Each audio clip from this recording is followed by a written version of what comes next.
Hey everyone, आज हम discuss करेंगे एडुडी टेस्ट सीरीज पर अवेलेबल टॉपिक परसेंटेज के सेट 3 को, जिसके अंदर एज ऑलवेज 10 क्वेश्चंस अवेलेबल है और एक एक करके हम एक एक क्वेश्चंस को डिस्कस करने वाले हैं। तो हमारा फर्स्ट क्वेश्चन है कि in an examination 900 students appeared, out of these students 56% got first division, 27% got second division and the remaining just passed.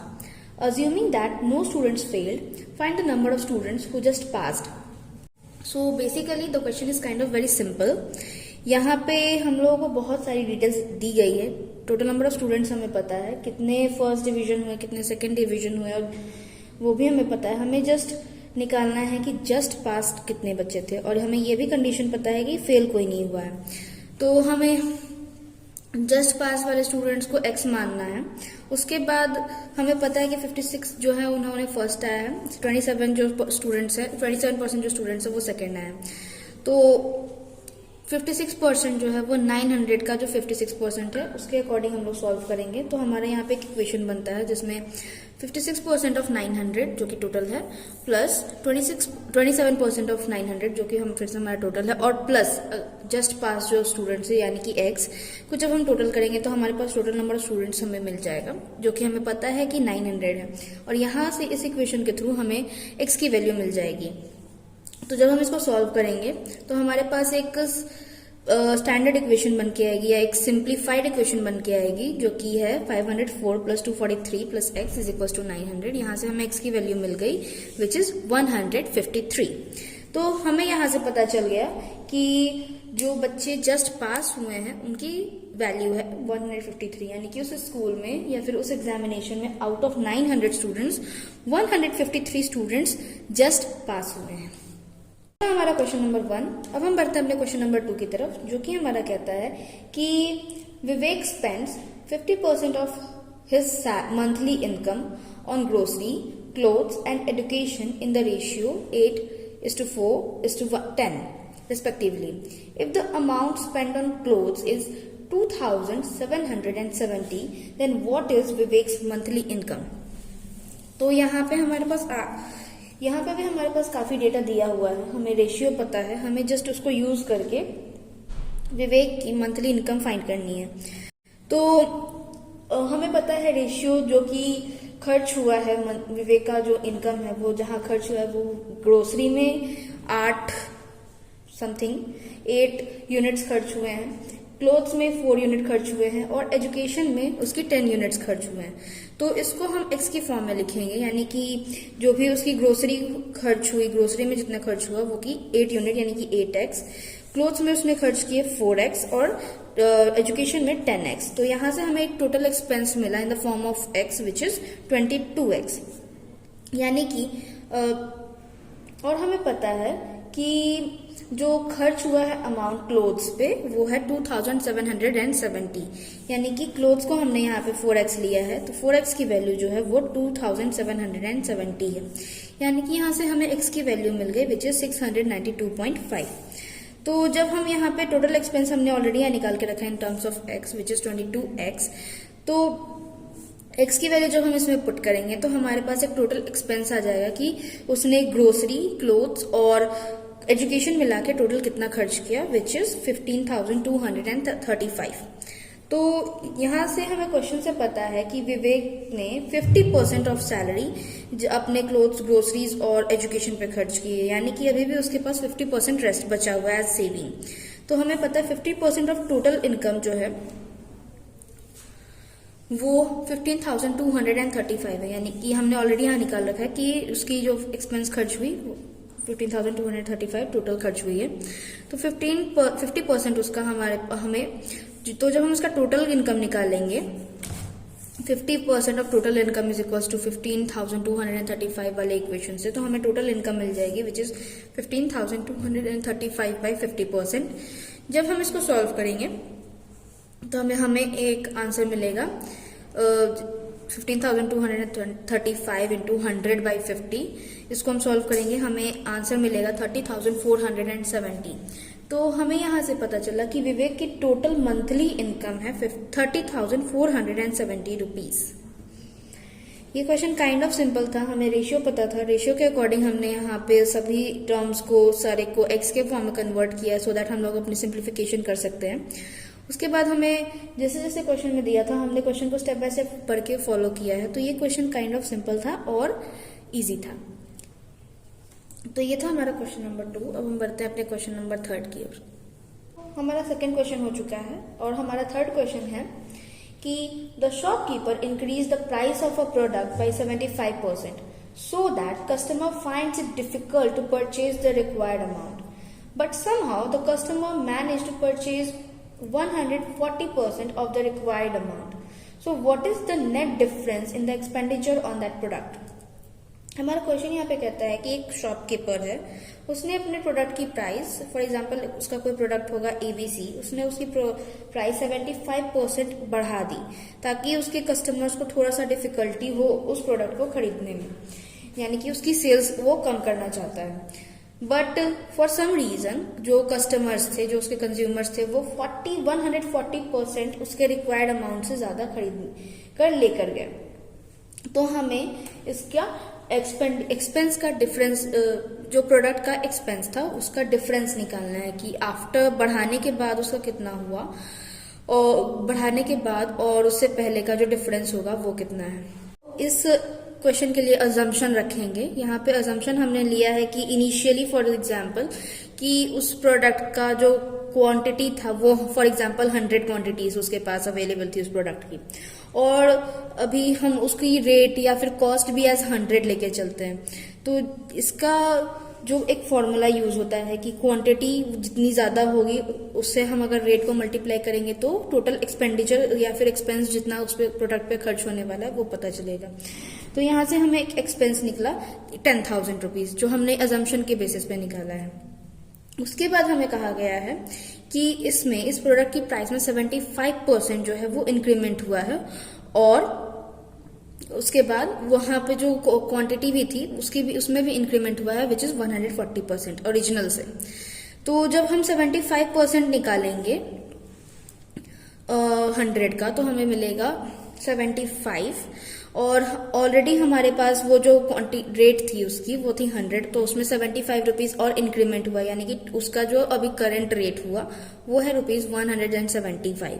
Quantity original के अकॉर्डिंग फिर से बढ़ी है विच इज 140%। तो पहले क्वांटिटी 100 थी, तो 100 इंटू 140 बाई 100 जब हम करेंगे तो हमें आंसर मिलेगा 140 रुपीज, यानी कि हमारी क्वांटिटी बढ़ी है 140। तो जब हम इसको मल्टीप्लाई करेंगे तो हमें पता चलेगा उसकी एक्सपेंस है 24,500। तो जब हम इसका डिफरेंस निकालेंगे तो हमारे पास जो आफ्टर इंक्रीमेंट जो एक्सपेंस निकला विच इज 24,500 माइनस यहाँ पे ऑब्वियसली जो डिफरेंस है वो यहाँ पे शॉपकीपर के फेवर में गया है, यहाँ पे उसको फायदा ज्यादा हुआ है, तो यहाँ पे इसका लॉस कुछ नहीं हुआ है, काइंड ऑफ प्रॉफिट हुआ है। तो जो हमारा आफ्टर इंक्रीमेंट जो था हम उसमें से जो पुराना वाला था प्राइस उसको सब्ट्रैक्ट करेंगे, तो हमारे पास डिफरेंस यहाँ पे आएगा 14,500। तो जब हम इसका परसेंटेज फाइंड करेंगे तो हमें परसेंटेज यहाँ से पता चलेगा विच इज 145%। ये क्वेश्चन काइंड ऑफ थोड़ा सा ट्रिकी है, थोड़ा सा समझने की नीड है, बिकॉज यहाँ पे थोड़ा सा स्टार्टिंग में अजम्पशन के बेसिस पे चलना पड़ता है। अदर देन दैट हम लोग को आगे जाके थोड़ा सा क्वांटिटी और रेट का जो फॉर्मूला होता है उस पर ध्यान देने की जरूरत है। बेसिकली ये काइंड ऑफ सिंपल फॉर्मूला है, बट थोड़ा सा कभी कभी ये याद नहीं रहता है, तो इस क्वेश्चन पे थोड़ा सा ध्यान देंगे और उसके बाद इसको सॉल्व करेंगे एज अजम्पशन लेकर, क्योंकि एज इनिशियली हमें कुछ गिवन नहीं था। तो ये था हमारा क्वेश्चन नंबर 3, और अब हम चलते हैं अपने क्वेश्चन नंबर 4 की ओर। हमारा क्वेश्चन नंबर 4 है, Supriya invest 35% of her monthly salary in insurance policies. She spend 45% of her monthly salary in shopping and on household expenses. She saves the remaining amount of 25,750। Then what is Supriya's monthly income. तो इससे पहले भी हमने इस type के questions already देख रखे हैं, हमें इसका आइडिया है तो अकॉर्डिंग टू क्वेश्चन सबसे पहले तो हम जो पूछा गया उसको एक्स मानने वाले हैं, यानी कि हम सुप्रिया की टोटल मंथली इनकम को पहले एक्स मानेंगे। उसके बाद हमें पता है कि 35% जो है सुप्रिया ने इंश्योरेंस पे स्पेंड किया है, प्लस शॉपिंग और हाउस होल्ड का जो एक्सपेंस है टोटल उसने उस पर 45% इन्वेस्ट किया है। यानी कि अभी तक सुप्रिया ने अपने मंथली सैलरी का जो उसका 80% वो एक्सपेंस कर चुकी है। यानी वो 80% कैसे, विच इज 35% इंश्योरेंस का और 45% शॉपिंग और हाउस होल्ड एक्सपेंस का। यानी कि टोटल सुप्रिया ने अपना 80% अपने मंथली सैलरी का ऑलरेडी एक्सपेंड कर चुकी है। तो आफ्टर उसने जो 80% स्पेंड कर दिया उसमें से अब सुप्रिया के पास मात्र 20% बचा हुआ है अमाउंट। और हमें पता है कि क्वेश्चन के अकॉर्डिंग हमें पता है कि सुप्रिया ने अभी तक 25,750 रुपीज सेव किए हैं। यानी कि सेविंग्स जो है, सेविंग्स का परसेंटेज अब हमें पता है और हमें कितना सेविंग हुआ है वो पता है। तो हम यहाँ से आराम से एक्स की वैल्यू यानी कि टोटल इनकम उसकी निकाल सकते हैं। कैसे? क्योंकि जो एक्स की यानी कि टोटल इनकम होगी उसका 20% जो है वो 25,750 है। तो यहां से हमें x की वैल्यू मिल गई विच इज 12,800 सॉरी यहां से हमें x की वैल्यू मिल गई विच इज 1,28,750। तो सुप्रिया की मंथली इनकम है 1,28,750 रुपीज। ये क्वेश्चन ऑलरेडी हम इससे पहले भी कई सेट्स में कर चुके हैं। आई होप कि ये क्वेश्चन में आप लोगों को प्रॉब्लम नहीं होनी चाहिए। और इसी के साथ अब हम बढ़ते हैं अपने नेक्स्ट क्वेश्चन की तरफ। हमारा क्वेश्चन नंबर 5 है, Gopal needs 25% to pass. If he scored 424 marks and falls short by 26 marks, what was the maximum marks he could have got. यानी कि इस क्वेश्चन के अकॉर्डिंग गोपाल को 25% चाहिए पास होने के लिए और उसने अभी तक स्कोर किया है लगभग 424 मार्क्स, बट उसके पास अभी भी 26 मार्क्स की कमी है। तो टोटल कितना मैक्सिमम मार्क्स गोपाल को चाहिए? तो ऑब्वियसली हम टोटल मार्क्स को पहले x मानने वाले हैं। 25% उसका गोपाल को चाहिए पास होने के लिए और गोपाल को मिले हैं 424 मार्क्स, जिसमें अभी उसको कमी है 26 मार्क्स की। तो हमने टोटल मार्क्स को x माना, उसका 25% जो होगा वो 425 प्लस 26। यहाँ पे प्लस 26 इसलिए हुआ है क्योंकि उसको गोपाल को पास होने के लिए और 26 मार्क्स चाहिए। तो जब हम इसको सॉल्व करेंगे तो x की value x is equals to हमें मिलेगा 450 विच इज 425 और 26 का सम। तो 450 एक minute there is a mistake 451 हाँ 451 सॉरी यहाँ पे एक छोटी सी मिस्टेक है। 451 4 1 जो 4 4 5 जो 20 4 4 जो 16 17 18 देयर इज अ मिस्टेक। तो हमने यहाँ पे 26 मार्क्स को जैसे था वैसे रहने दिया है और इसके सम को ठीक किया है। अदरवाइज ये क्वेश्चन सही है, हम क्वेश्चन में इम्प्रूवमेंट कर देंगे। सो एनीवेज हमें यहाँ से x की वैल्यू मिल गई। आपको फॉर्मेट एटलीस्ट पता चल गया कि इसको सॉल्व कैसे करना है। अदरवाइज हमें यहाँ पे x की वैल्यू मिल गई विच इज 1804। तो गोपाल को टोटल पास होने के लिए चाहिए या फिर टोटल गोपाल जो है वो 1804 marks max to max gain कर सकता है उस एग्जामिनेशन में या फिर व्हाटएवर उसका जो टेस्ट होगा उसमें। तो ये था क्वेश्चन नंबर 5। हमारा 6 नंबर क्वेश्चन कह रहा है कि a candidate scoring 50% in an examination fails by 60 marks while another candidate scores 75% marks gets 40 marks more than the minimum pass marks. Find the minimum pass marks. तो यहाँ पे हमारे पास दो कैंडिडेट्स के स्कोर्स गिवन है, जिसमें पहला कैंडिडेट जो है उसने 50% स्कोर किया, लेकिन वो 60 मार्क्स से फेल कर गया। उसके बाद हमारे पास दूसरा कैंडिडेट है, तो उसने 75% स्कोर किया, वो पास भी है, लेकिन उसको 40 मार्क्स, मिनिमम पासिंग मार्क्स से 40 मार्क्स ज्यादा मिले हैं। तो हमें फाइंड करना है कि मिनिमम पासिंग मार्क्स कितने हैं। सबसे पहले तो हम टोटल मार्क्स को x मानेंगे, क्योंकि हमें टोटल मार्क्स जो आउट ऑफ कितना, टोटल मतलब 50% आउट ऑफ कितना या फिर 75% आउट ऑफ कितना, वो हमें पता नहीं है। तो सबसे पहले हम टोटल मार्क्स को x मानते हैं। अब अकॉर्डिंग टू क्वेश्चन हमें जहां तक पता है, सबसे पहला तो लिखा है कि 50% जो कैंडिडेट को आए हैं उसको 60 और अगर मिल जाता तो वो पास कर जाता। यानी कि हमारा एक इक्वेशन एक फॉर्म काइंड ऑफ LHS वाला साइड एक प्रिपेयर हुआ, जिसमें 50% ऑफ टोटल मार्क्स प्लस 60 करेंगे तो वो कैंडिडेट पास हो जाएगा। फिर दूसरा हमारा सीन है जो कि इक्वल होगा, जो कि कह रहा है कि 75% ऑफ टोटल मार्क्स, जिसको 40 मार्क्स एक्स्ट्रा आ गए हैं मिनिमम पासिंग मार्क्स से। तो क्या अगर हम उसमें से 40 माइनस कर देंगे तो वो मिनिमम पासिंग मार्क्स के इक्वल हो जाएगा, यानी कि वो फर्स्ट वाले केस के इक्वल हो जाएगा। तो हमारा यहाँ से एक इक्वेशन फॉर्म हुआ जो कि है कि 50% of x plus 60 is equal to 75% of x minus 40। तो हम इसको सॉल्व करेंगे। यहाँ पे हमसे मिला कि 50/100 into X plus 60 is equal to 70/100 into X minus 40। इसको सॉल्व करके हमारे पास एक सिंप्लीफाइड इक्वेशन एक फॉर्म बना, जो कि है 2x plus 240 is equal to 3x minus 160। I hope कि आपको ये दोनों स्टेप में कोई कंफ्यूजन नहीं है। ये बहुत ज्यादा सिंपल सा कैलकुलेशन है, जस्ट हमने फ्रैक्शन को और सिंप्लीफाई किया है और उसके बाद एडिशन सब्सट्रैक्शन है। तो यहाँ पे भी हम लोग को फिर फर्दर सब्सट्रैक्शन और एडिशन करना है। x वाली साइड को हम एक तरफ लेके जाएंगे और कांस्टेंट साइड को हम एक तरफ लेके जाएंगे, जैसे हमें x की वैल्यू मिलेगी 400, यानी कि हमारे पास टोटल मार्क्स हैं 400।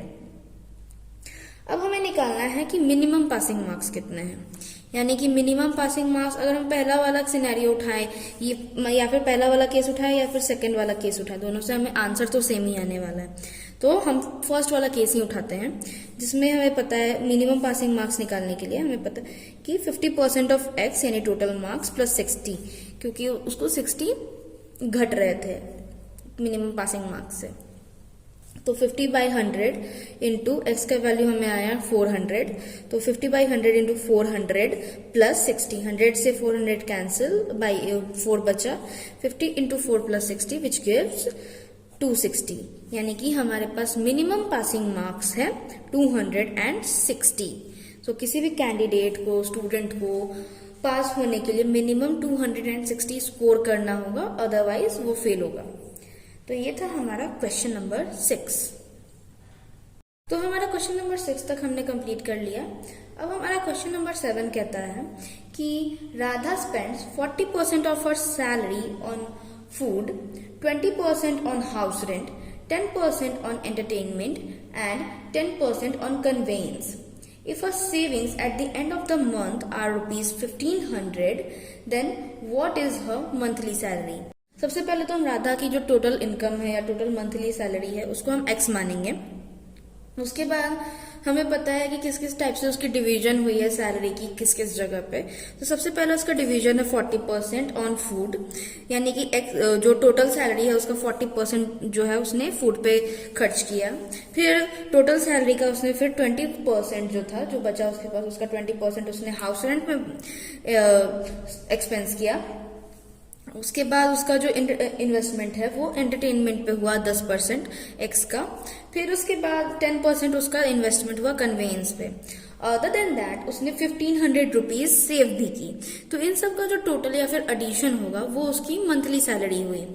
तो जब हम इसको एक इक्वेशन के फॉर्म में डालेंगे, यानी कि इसको एडिशन करेंगे और एक्स के इक्वल करेंगे, तो हमारे पास एक इक्वेशन फॉर्म होगा जो कि है 40% of x plus 20% of x plus 10% of x plus 10% of x plus 1500 rupees जो कि उसने सेव की इज इक्वल्स टू एक्स, जो टोटल उसकी मंथली सैलरी है जिसको हमने अभी एक्स माना।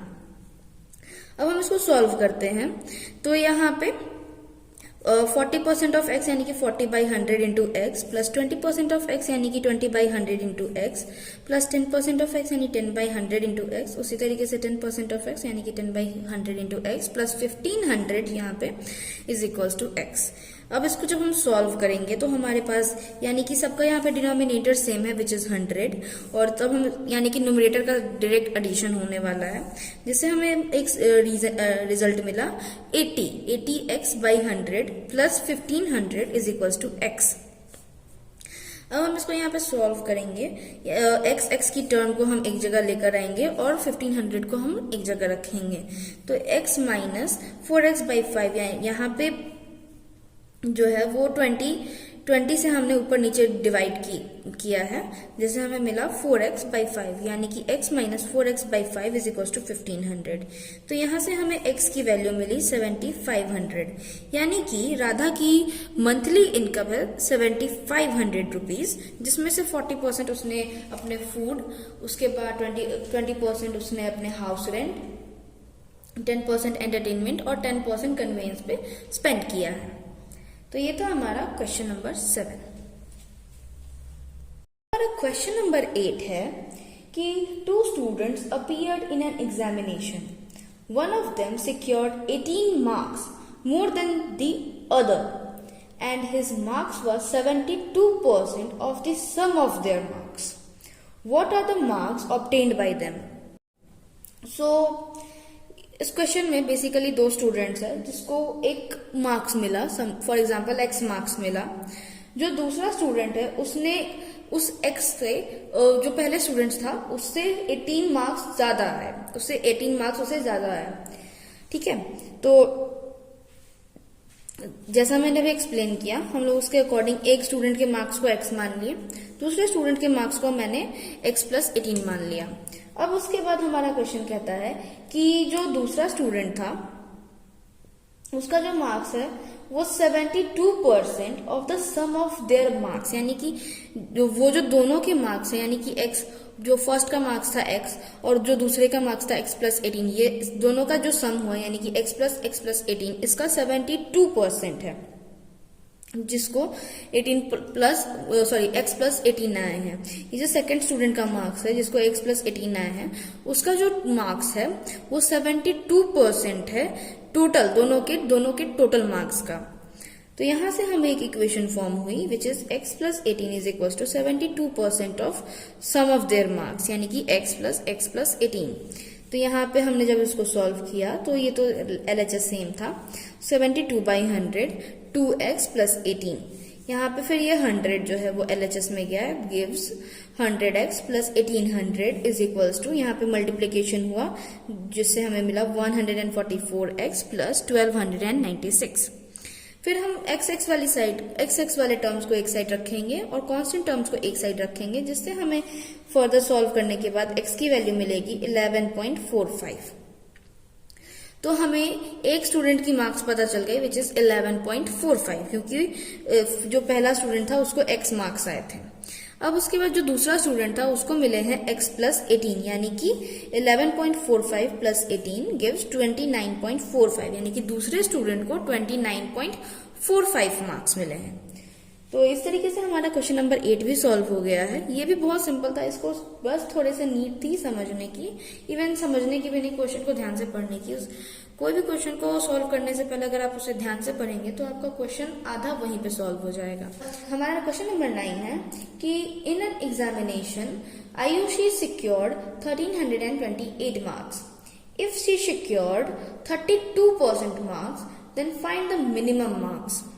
सबसे पहले तो हमने मैक्सिमम मार्क्स को x मान लिया, उसके बाद हमें पता है कि उसने 1328 मार्क्स सिक्योर किए, जिसका परसेंटेज भी हमें पता है विच इज 32%। तो कि हमें जो मैक्सिमम मार्क्स निकालना है दैट इज कि 1328 बाय टोटल मार्क्स या फिर मैक्सिमम मार्क्स जिसको हमने x मान लिया इनटू 100, और इसका हमें पता है कि इसको जब हम परसेंटेज में फॉर्म कन्वर्ट करेंगे तो हमें पता है कि उसकी वैल्यू 32% आने वाली है, इसीलिए इज इक्वल टू 32%।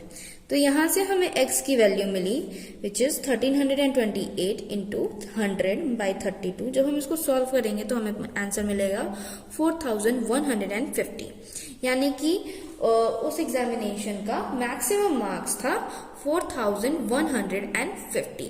तो ये था हमारा क्वेश्चन नंबर 9। तो हमने क्वेश्चन नंबर 9 तक सॉल्व कर लिया है। अब हमारा क्वेश्चन नंबर 10 यानी हमारा फाइनल क्वेश्चन कह रहा है कि chana dal is now being sold at ₹80 per kg.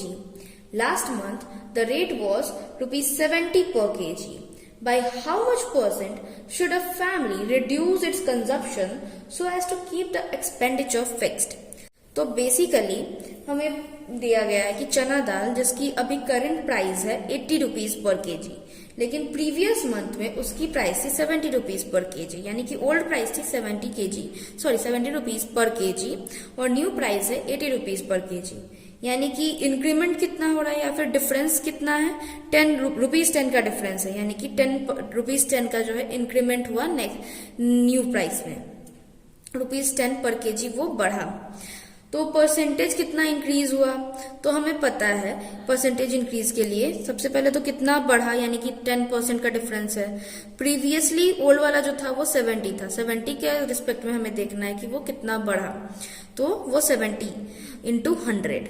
तो हमें यहां से मिला कि 100/7%, इसकी वैल्यू कुछ डेसिमल्स में आएगी, हमने जस्ट इसको फ्रैक्शन में ही रखा है अभी एक के लिए।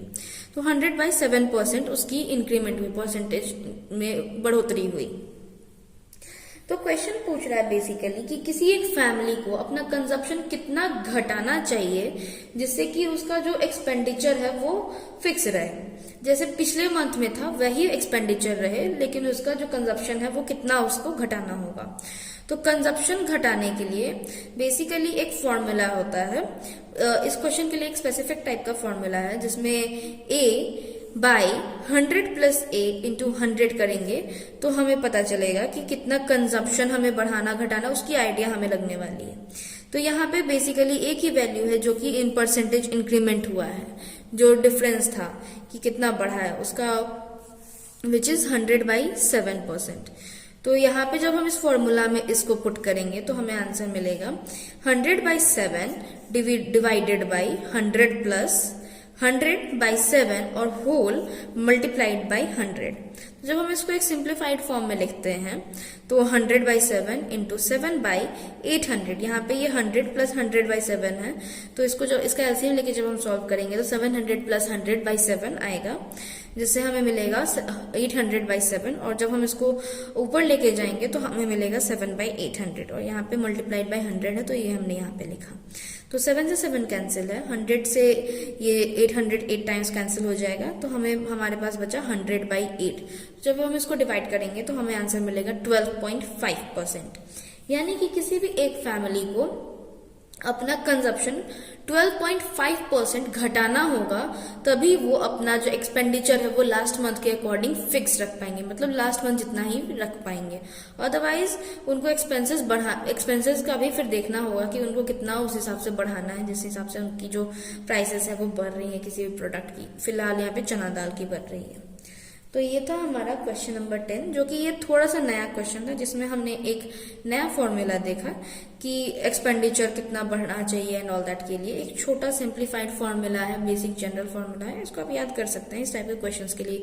एक स्पेसिफिक क्वेश्चन है जो कि मे बी आपको एक न्यू टाइप का फॉर्मेट मिल गया, जो कि मे बी आपको फर्दर काम आएगा। तो ये था हमारा सारा 10 क्वेश्चंस। हमने सारा का सारा क्वेश्चन अभी यहाँ पे डिस्कस किया। इन केस आपको कोई भी कंफ्यूजन हो तो आप हमसे कमेंट बॉक्स का यूज करके पूछ सकते हैं, और इन केस आपको कोई फीडबैक देना हो कि हमें कोई चीज इंप्रूव करनी है तो वो भी आप हमें बता सकते हैं कमेंट बॉक्स के थ्रू, और हम आपके सजेशन को पे बिल्कुल ध्यान देंगे और उस पर जितना जल्दी हो सके फोकस करके काम करना स्टार्ट कर देंगे। Till then, thank you so much for watching.